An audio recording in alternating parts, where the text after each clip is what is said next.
어제 오전 6시 51분 평안북도 정주시 등에서 서해상으로 날아가는 단거리 탄도미사일 4발이 우리 군에 포착됐습니다. 8시 51분엔 강원도 원산 일대에서 동해상으로 탄도미사일 3발이 솟아올랐습니다. 이 중 한 발은 남북 분단 이후 처음으로 동해 NLL 이남 공해상에 떨어졌습니다.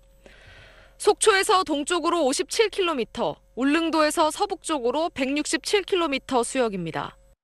울릉도 쪽을 향한 미사일 항적 때문에 한때 울릉군에는 공습 경보가 발령됐다가 5시간 뒤 해제됐습니다. 오전 9시 12분엔 동해와 서해 양쪽으로 10여 발의 단거리 탄도미사일과 지대공 미사일 도발을, 또 비슷한 지역에서 오후 4시 반부터 5시 10분까지 지대공 미사일 등 6발을 발사했습니다. 북한이 하루에 미사일 20여 발을 동서해로 쏜 건데 처음 있는 일입니다. 북한은 강원도 고성군 일대에서 동해상 NLL 북방 해상 완충구역 내로 방사포 100여 발을 사격하기도 했습니다.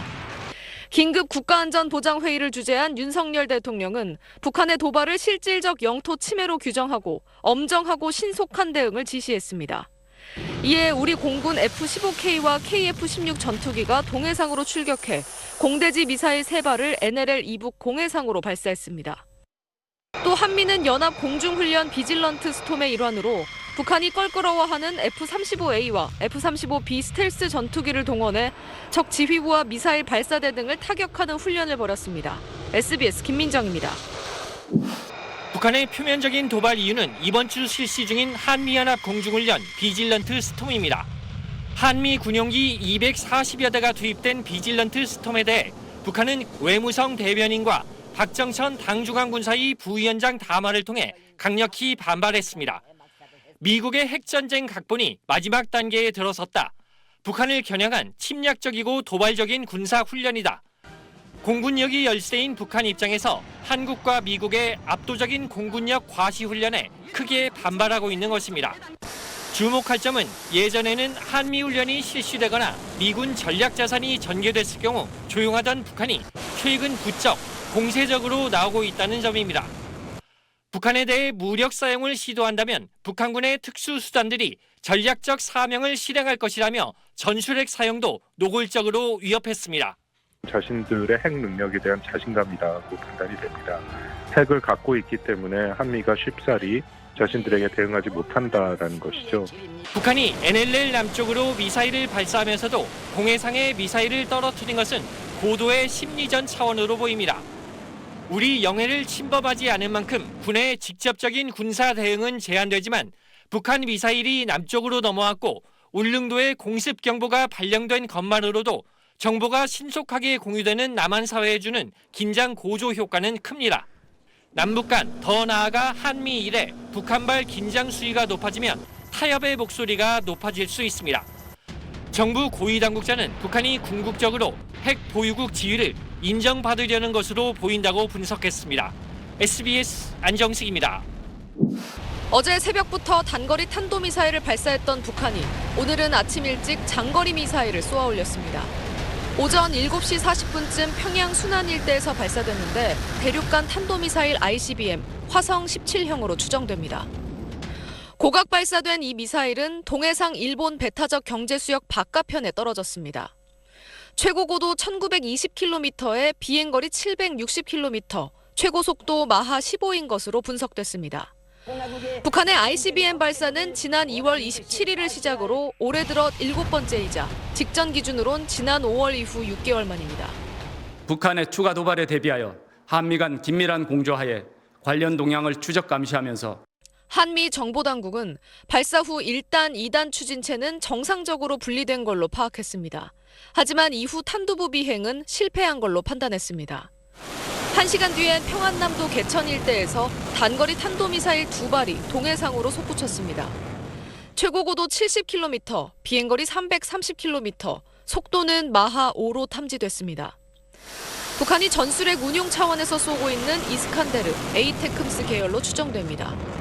앞서 북한은 어제 미사일 20여 발을 동서해로 발사했는데 이 가운데 한 발은 남북 분단 이후 처음으로 동해 NLL 이남 공해상에 떨어졌고 발사 방향에 있던 울릉도엔 공습 경보가 발령되기도 했습니다. SBS 김민정입니다. 오늘 발사된 화성 17형 추정 미사일은 1단과 2단 분리까지 이루어지고도 최고 속도는 마하 15로 탐지됐습니다. 그런데 지난 3월 24일 발사된 화성 15형의 당시 최고 속도는 마하 20에 달했습니다. 17형은 길이와 지름이 15형보다 늘어난 최신형인데도 최고 속도가 못 미친 겁니다. 더욱이 지난달 4일 일본 열도를 넘기며 날아간 중거리 화성 12형 개량형의 최고 속도인 마하 17에도 모자랐습니다. ICBM이 5,000km 이상 제거리를 내려면 최고 속도는 마하 20에서 22 정도 나와야 한다는 게 전문가들의 설명이어서 사실상 발사 실패로 평가됩니다.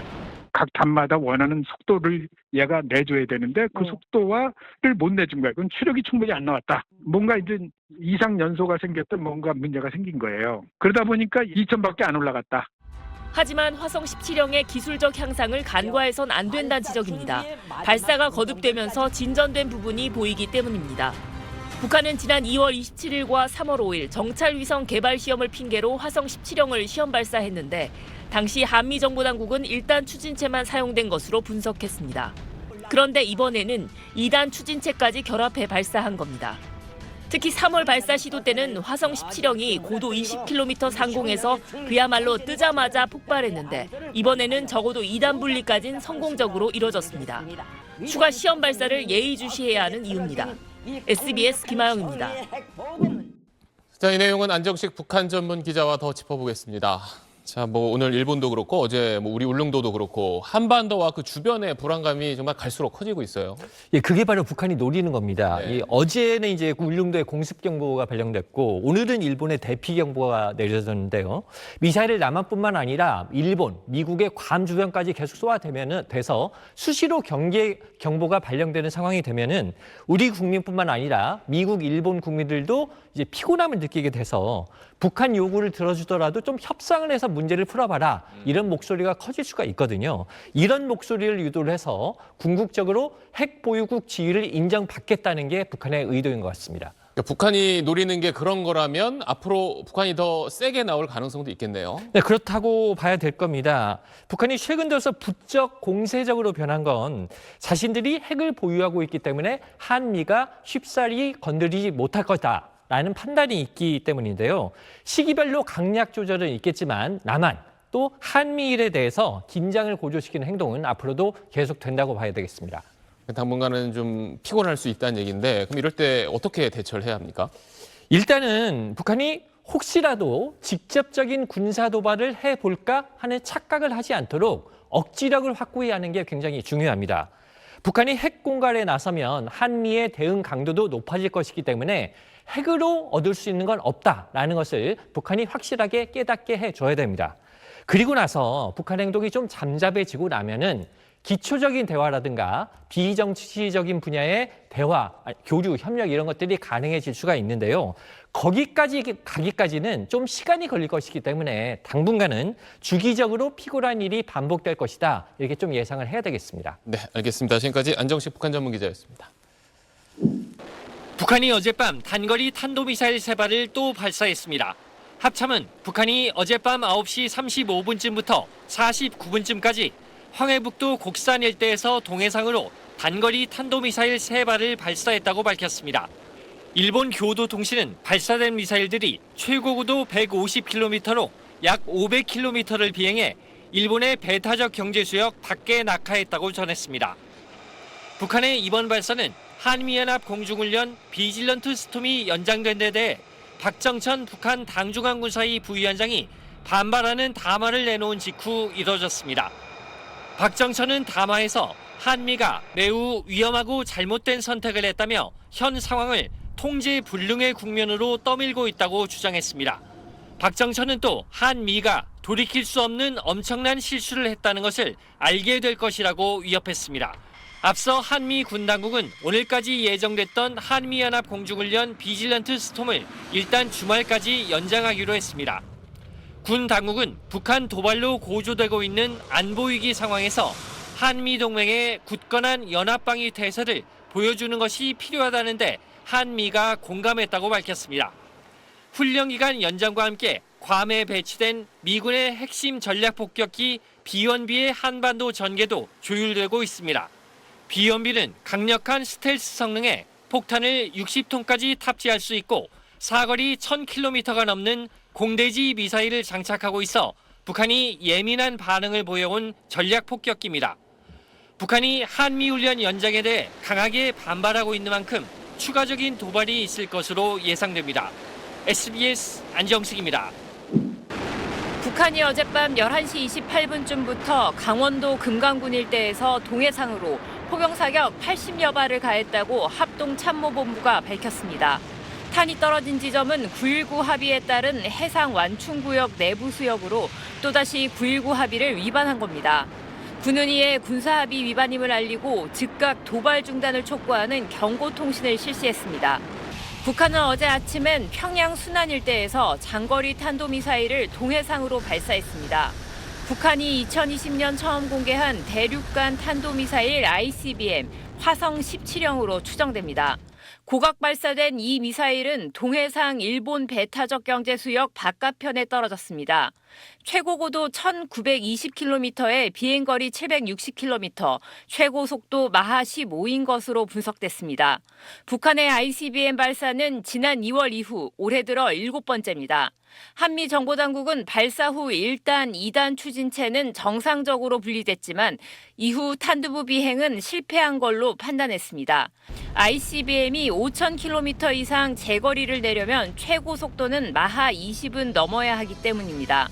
북한 도발 직후 김성한 국가안보실장 주재로 열린 긴급 국가안전보장회의에선 북한의 ICBM 등 발사를 UN 안보리 결의에 대한 중대한 위반이라고 강력 규탄하며 북한의 도발은 북한을 더욱더 고립시킬 뿐이라고 경고했습니다. SBS 유덕기입니다. 미 국방부에서 열린 54차 한미 안보협의회의 초점은 대북 억제력 강화에 맞춰졌습니다. 이종석 국방장관과 로이드 오스틴 미 국방장관은 먼저 상시 배치에 준하는 수준으로 미 전략자산을 한반도에 전개하기로 합의했습니다. We provide the right kind of deterrent message. No new deployment of strategic assets on a permanent basis, but you'll see assets move in and out on a routine basis. 이를 위해 북한의 핵 사용 시나리오를 상정한 확장 억제 수단 연습을 매년 정례화하고 내년엔 연합연습과 연계해 대규모 연합 야외 기동 훈련도 재개하기로 했습니다. 북한의 미사일 위협에 대응하기 위한 한미 미사일 대응 정책 협의체도 신설됩니다. 북한의 핵 위협과 도발이 거세지고 있는 만큼 대북 맞춤형 억제 전략을 내년 한미 안보 협의회의 전까지 개정하는 데도 의견을 같이 했습니다. 두 장관은 공동 성명에서 재차 북한에 강력한 경고를 보냈습니다. 만약 북한이 핵을 사용한다면 동맹의 압도적이고 결정적인 대응에 의해 김정은 정권은 종말을 맞게 될 것임을 확인하였습니다. 이런 가운데 미 국무부는 북한 석유 밀수에 관여한 것으로 알려진 싱가포르인 곽기성을 71억 원을 내걸고 처음으로 국제 현상 수배하며 대북 압박을 강화했습니다. 워싱턴에서 SBS 김유수입니다.